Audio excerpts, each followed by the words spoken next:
he's been imprisoned for this length of time, and because of the nature of this offense, and quite frankly, the interest by the public, I think it's important that they understand what's happening. The moment you hear their names, you feel a weight settle on your chest, because you know these were children who should have grown up, chased dreams, and lived full lives.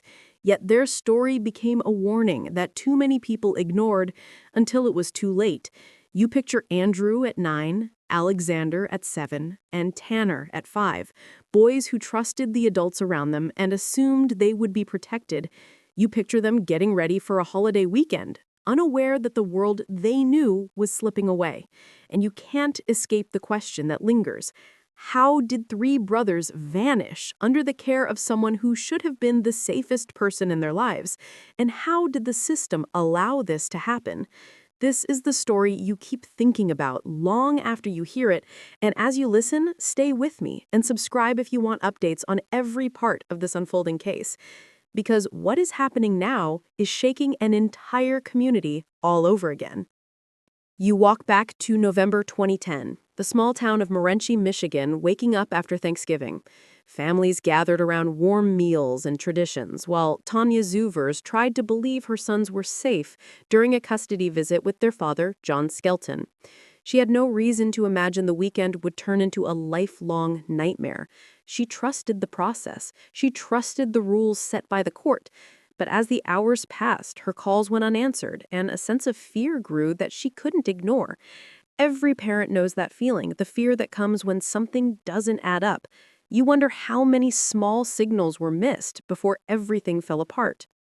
Investigators soon learned that the boys were last seen with John on November 26th. And then came the strange explanation he offered, one that immediately raised questions. He claimed he handed the boys over to an organization that wanted to protect them. He gave no specifics, no names, no locations. Nothing that made sense. And authorities found no trace this group ever existed. You hear that and you can't help asking yourself why anyone would believe a story with no ground under it, and how far someone might go to avoid responsibility. Days passed, then weeks. Searches stretched across fields, woods, abandoned buildings, and state lines.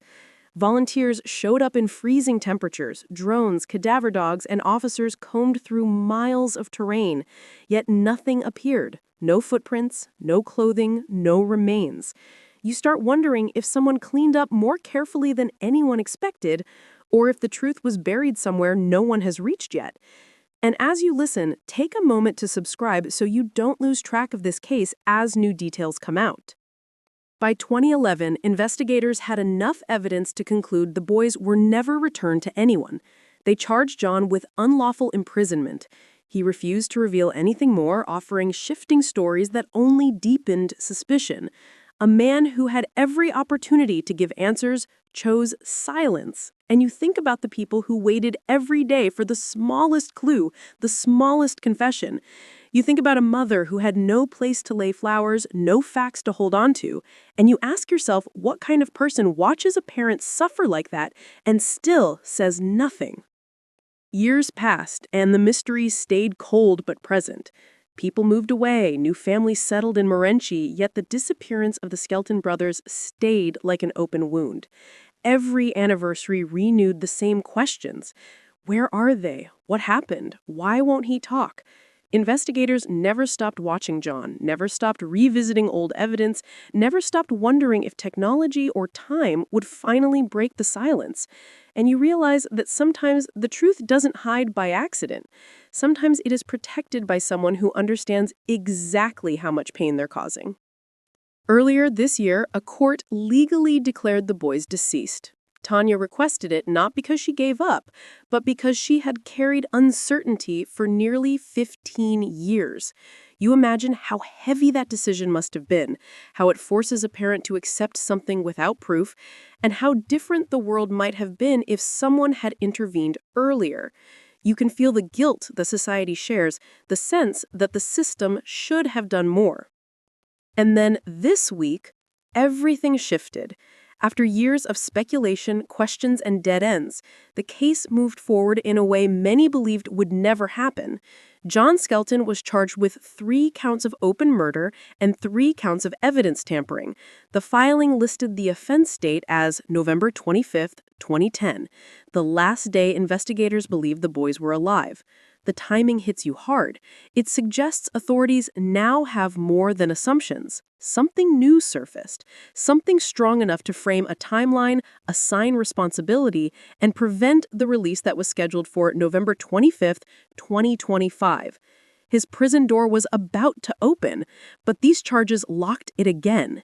And you start asking yourself what changed, who talked, what evidence was uncovered, and why the public still hasn't been told the change in the case. Investigators haven't revealed what led to these charges, and their silence feels deliberate. You get the sense that the truth is closer than ever, yet still out of reach. You wonder if someone came forward after years of holding something inside. You wonder if technology uncovered something that wasn't possible to detect in 2010. You wonder if a detail that once seemed small suddenly meant everything. And you can't shake the feeling that the real answers are on the edge of discovery.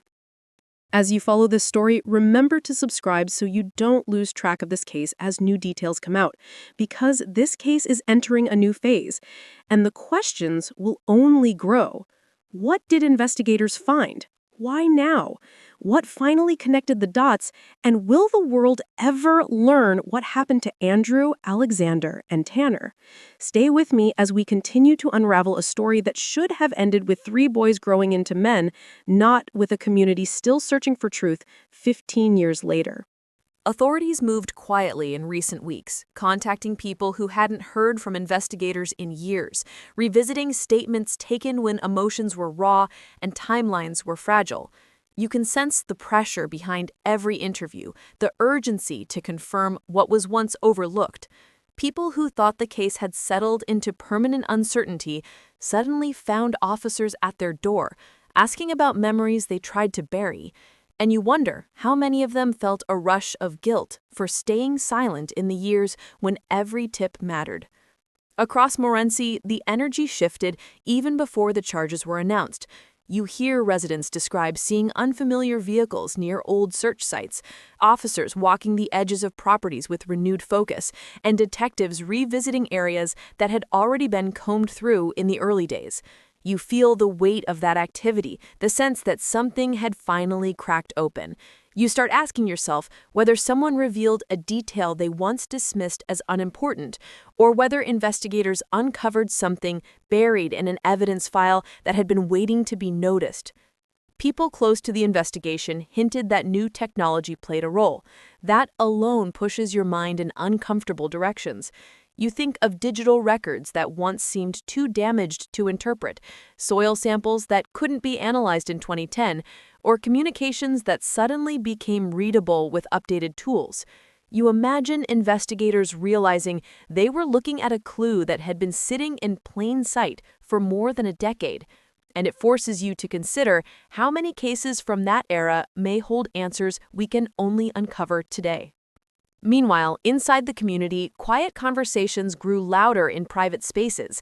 Families who lived near the Skelton home back then found themselves replaying that holiday week in their minds.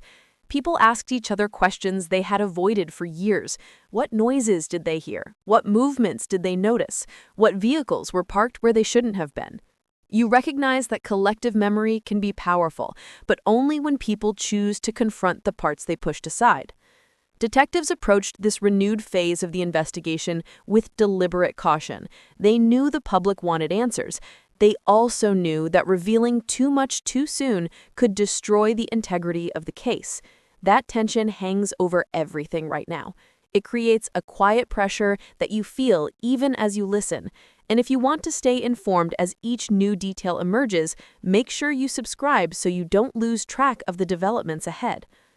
In the background, legal teams prepared for a case that will challenge every assumption made over the past 15 years. Prosecutors moved carefully, aware that each decision would be scrutinized. Charging someone with open murder requires confidence, and you can sense that confidence taking shape behind closed doors. You imagine boxes of old evidence being opened again, digital files being re-examined, and experts revisiting data with techniques unavailable when the boys first disappeared.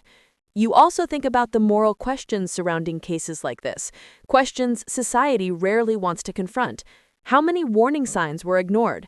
How many opportunities to protect these children slipped past unnoticed? You can't escape the uncomfortable truth that tragedies like this don't happen in isolation. They happen in quiet corners of communities where people convince themselves that the conflict inside a family is none of their business. And you start to ask yourself whether the outcome would have been different if more people had spoken up early. As the charges were filed, investigators maintained a calm, measured stance. They offered no dramatic statements, no detailed breakdowns of what changed. Instead, they held their information close, as if protecting the final pieces of a puzzle they've waited years to complete. That silence sends its own message. It suggests the answers they found carry weight and possibly consequences that will reshape the entire understanding of this case. Even now, officers continue visiting locations connected to the family's past, checking distances, retracing routes, and verifying small details that could solidify the timeline. Every movement speaks to a strategy designed to prevent any escape from accountability. You sense that the truth is moving closer to the surface, yet still held back by the careful hands of those building the case. You can't help thinking about the impact of the upcoming court proceedings. Once evidence begins entering the public record, the world will face information that has been locked away for years. People who believed the case would stay frozen might be forced to confront facts they weren't prepared to accept. And you wonder how many lives will shift again when those details become part of the story everyone can see. Stay with me as events continue to unfold, and remember to subscribe so you don't lose track of the next chapter of this investigation. The path ahead is moving towards answers, but the questions still loom larger than the truth we've heard so far.